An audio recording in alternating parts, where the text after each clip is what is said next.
பசங்களை என்ன இவ்வளவு நேரம் விளையாட்டு சாப்பாட்டு நேரம் ஆகுது, உள்ள வாங்க. அம்மா இருங்க, அப்பா வந்ததும் சேர்ந்து சாப்பிடலாம். அம்மா இன்னும் கொஞ்ச நாள் ஸ்கூல் லீவ் வந்திடும், எங்கேயாவது வெளியே போக வேண்டும், நீங்கள் தான் அப்பா கிட்ட சொல்லணும். சரிப்பா, நான் சொல்லுறேன். அப்பா வந்தாச்சு. பசங்களை என்ன விளையாடிட்டு இருக்கீங்கள? வாங்க, நீங்க வார வரைக்கும் உங்களுக்காக சாப்பிடமால் காத்து இருக்காங்க. அப்படியா, எதுக்க செல்லங்களா, சொல்லுங்கள் கேட்போம். அப்பா, எங்களுக்கு பள்ளியில் பரீட்சை முடித்ததும் 1 மாதம் பள்ளி விடுமுறை, அதனால் எங்களை வெளியே கூட்டிக்கிட்டு போக வேண்டும். சரி, அதற்கு நீங்கள் நன்றாக படித்து பரீட்சை எழுதுங்கள், அப்புறம் விடுமுறையை போயிடு வரலாம். இப்போது முதலில் சாப்பிடலாம். வாங்க, எல்லாரும் உள்ளே போகலாம். சரி பசங்களா, நான் வேலைக்கு போயிடு வாரன், இரவு வரும்போது உங்களுக்கு பிடித்ததை வாங்கிட்டு வரேன். சரிங்க அப்பா. இன்னும் ஒரு சாவரி கூட அமையல, எப்படியாவது இன்னைக்கு சாம்பரிச்சு விட்டுல எல்லாம் வாங்கிட்டு போகணும். ஏம்மா, ஒருக்கு நேரம் ஆகுது, ரயில் நிலையம் போகணும், வண்டி வந்ததும் சிங்கிரமா கிளம்பிடணும். நீ என்னமோ ஊர்ல கடைகள் இல்லாத மாதிரி பெண்ணு, திருமணத்துக்கு எல்லாம் பொருட்கள் இந்த ஊர் தான் வாங்கியகனும் சொன்ன, இப்ப அரையர் மணி நேரத்தில் வண்டி ஏறணும். சரி, அதுக்கு என் காத்துரிந்த ஆட்டோ எதாவது வந்ததும் ஏறிடுவோம். தம்பி, இன்னும் அரை மணி நேரத்தில் ரயில் நிலையம் போகணும், வண்டிய வேகமாக ஓட்டு. நீங்க ஒன்னும் பயப்படாதீங்க, நான் உங்களை பாத்திரமாக அழைத்து போகின்றேன். ரொம்ப நன்றி தம்பி, எங்களை சீக்கிரமாக அலைந்து வந்ததுக்கு. பரவாயில்லை, நீங்கள் பார்த்து பாத்திரமாக ஊருக்கு போங்க, நான் வேண ரயிலில் சீட்டு பிடித்து தாரேன். இருக்கட்டும் தம்பி, பரவாயில்லை, நீங்கள் போங்க, நான் பத்துக்குறேன்.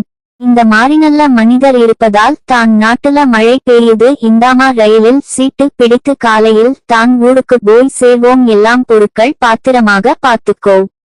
ஐயோ ஐயோ, என்னங்க, நம்ம நகை பையை ஆட்டோலா வச்சுட்டேன், எடுக்கல. என்னது இது போய் இப்போது செல்லுற? அவர் எங்கே போய் கண்டுபிடிக்க, அவர் யார் என்று விசாரிக்கவில்லை, என்ன பண்ணுறது? இதெல்லாம் என்னுடைய தவறு, கடவுளை நீதான் எனக்கு உதவணும். என்னம்மா, என்னாச்சு சொல்லுங்க, உங்களுக்கு உதவத்தான் நான் இக்கே வேலை செய்கிறோம்.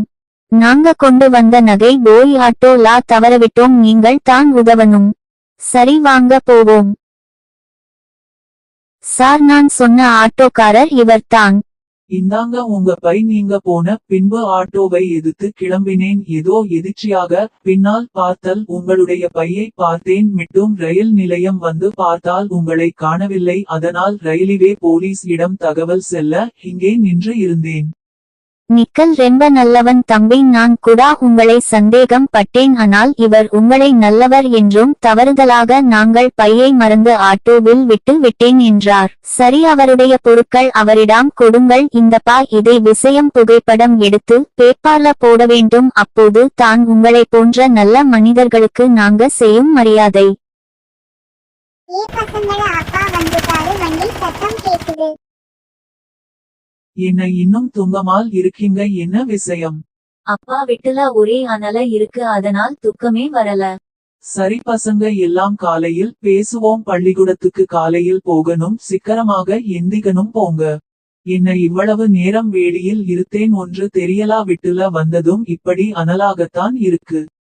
வெயில் காலம் ஆரம்பிக்கின்றது, அதனால் தான் அனலாக இருக்கு. என்ன செய்வது, இயற்கை ஏற்ப வாழ வேண்டும். பவாம் பசங்க, நமக்கே அனல தாங்க முடியல. பசங்க எவ்வளவு கஷ்டப்படு வாங்க, இதற்கு காண தீர்வு காலையில் பேசுவோம்.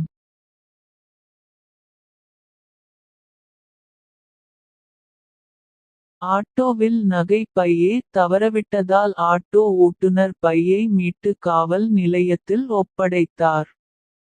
இந்த ஆட்டோக்காரனைத்தான் இவ்வளவு நாள் தேடிட்டு இருந்தேன்.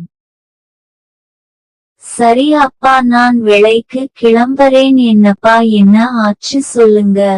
ரொம்ப நாள் முன்னாடி ஒரு ஆட்டோகாரன் பத்தி சொன்னேன், ஞாபகம் இருக்க? நீ கூட அவனை அடையாளம் தெரிஞ்ச சீக்கிரம் கண்டு பிடித்து விடலாம்னு சொன்னியை. அவன் இன்னைக்கு பேப்பர்ல படம் இருக்கு, அவனை எப்படியாவது கண்டு பிடித்து தான் நான் அவனை பார்க்கணும். சரிப்பா, இன்னும் கொஞ்ச நாள்ல அவனை உங்க முன்னாடி கூட்டிட்டு போறேன். பசங்கள இங்கே வாங்க, பள்ளிக்கு போலாம். அப்பா இரவு முழுவதும் தூங்கவே இல்லை. ஆமாமா, வெயில் காலம், என்ன செய்வது? அப்பா, ஏசி வாங்குங்கள், வீடே நல்ல குளிர்ச்சியாக இருக்கும். என்னுடைய நண்பன் வீட்டில் பார்த்தேன், நல்ல இருக்கும். அதுல வேண்டாம், அது வசதியாக இருக்கிறவங்களுக்கு தான். சரியாக வரும், நம்பல மாறி தினக்குளிலாம் சரியாக வராது. பசங்க பேச்சை கேட்கத்தீங்க. சரி, பசங்கள பள்ளிக்கு செல்ல நேரம் ஆகுது, அப்புறமா பாத்துக்கலாம். பசங்கள வண்டில ஏறுங்க, நேரம் ஆகுது. என்ன பசங்கள, இன்றுடன் பரீட்சை முடிய போகுது, நாளைக்கு எங்கும் போகலாம், செல்லுங்கள். அப்பா அதெல்லாம் ஒண்ணும் வேண்டாம். நாங்க நிம்மதியாக தூங்க ஒரு ஏசி மட்டும் வாங்கி தாங்க, அது போதும். வேற எங்கேயும் போக வேண்டாம். சரி, நான் ஏசி கடையில் போயிடு விசாரித்து வருகிறேன். நீங்கள் பரீட்சையை நல்லா எழுத வேண்டும்.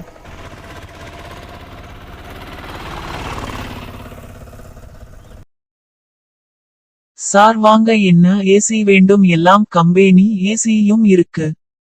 சரி தம்பி, ஏசி எவ்வளவு தொகை இருக்கும்? அதுவா சார், அது ஒன்றும் ஒரு தொகை 45,000 இருந்து 1 லட்சம் வரை இருக்கும். நமக்கு எத்த மாதிரி வேணுமே அதை எடுத்துக்க வேண்டியது தான். ஓ அப்படியா, சரி. எனக்கு வீட்டுக்கு தான் தேவை, ஒரு சின்ன ரூம். அது எந்த ஏசி போட்ட சரியாக இருக்கும் என விலை சொல்லுங்கள். அதுக்கு 1 டன் ஏசி சரியாக இருக்கும். அதான் விலை 30,000 இருந்து 50,000 வரை இருக்கும். அதுவும் EMI வசதியும் செய்து தரோம். எப்படி வேண்டும் என்று நீங்கள் தான் முடிவு செய்ய வேண்டும். அது என்ன EMI சொல்லுங்க? EMI என்றால் ஒரு ஏசி விலை 30,000 என்றால் மாதம் 3,000 ரூபாய் செலுத்தி 10 மாதம் முடிந்து விடும். இது நல்ல இருக்கு, எங்களை போன்றவர்கள் சுலாபமாக வாங்கவும் முடியும். நன்றி தம்பி, நான் போயிடு என் மனைவி குழந்தைகளை கூட்டிட்டு வந்து எந்த ஏசி வேண்டும் என்று சொல்லுகிறேன். சரிங்க சார், மீண்டும் வருக. என்னங்க, உங்களை தேடி வந்திருக்காங்க. ஆமா, யார் நீங்க? எதுக்காக என்னை தேடி வந்தீங்க? அப்பா, நீங்க சொன்ன ஆள் இவர் தானே? ஆமாம், இவர்தான். தம்பி, என்னை உனக்கு யார் என்று தெரியவில்லை, நன்றாக யோசித்து பாருங்கள்.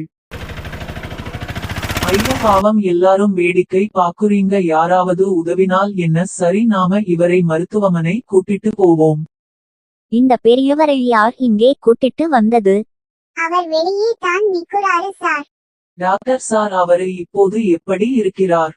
அவர் இப்பே நல்ல இருக்கிறார். நீங்க யார்? அவர் என்னுடைய நண்பரின் தந்தை. எனக்கு அவரை நன்றாக தெரியும். அவரது மகனுக்கு தகவல் செய்தேன், அவனும் புறப்பட்டு வருகிறார். சார், நான் ஒரு ஆட்டோ ஓட்டுநர். வழியில் வரும்போது அவருக்கு உதவினேன், அதனால் அவரு யாருன்னு எனக்கு தெரியல. சரி, நான் கிளம்புகிறேன் சார். என் உயிரை காப்பாற்றியதுக்கு நன்றி சொல்லவே உன்னை தேடினேன். பின்பு உன்னை பேப்பரில் பார்த்து கண்டு பிடிக்க என் மகனிடம் சொன்னேன். அதான் உன்னுடைய முகவரி கண்டு பிடித்து வந்தோன். அப்புறம் உனக்காக ஒரு அன்பளிப்பு தார வேண்டும் என ஆசை வேலியே வண்டியில் வைத்திருக்கேன். என்னது இது? எனக்கு எதுவும் வேண்டாம், உங்கள் அன்பு போதும். நாங்கள் வரும்போது உங்களை ஒரு ஏசி கடையில் பார்த்தோம். அப்போது உங்களுக்கு இதையாவது வாங்கி தார வேண்டும் என் ஆசை, அதான் வாங்கினேன். சரி, அவர்களின் ஆசையாக வாங்கி தாரங்க. வேண்டாம் என்றால் அவர்கள் மனம் கஷ்டப்படும், பேசாமல் வாங்கிக்கோங்க. சரிம்மா, நாங்க கிளம்புகிறோம். அப்புறம் மறக்காம நீங்களும் எங்க வீட்டுக்கு வரணும். ஜாலி ஜாலி, நாம் வீட்டுல ஏசி வந்துடுச்சு. என்ன சத்தம் கேட்டது? வாங்க போவோம் வெளியே. என்னங்க மழை பெய்யுது? இதுதான் வாழ்க்கை. நம்மை போல வெயில் காலத்தில் அனல் சாமரிக்க ஏசி வாங்குவோம். ஆனால் இன்று உணவுக்கு கூட காசு இல்லாமல் இருந்து வேறும் வயிற்றில் துப்புரவார்கள் என்ன செய்வார்கள்? அதனால் கடவுள் அப்போது மக்களுக்கு உதவ இந்த மழையினால் அனல் இன்றி நிம்மதியாக தூங்குவார்கள்.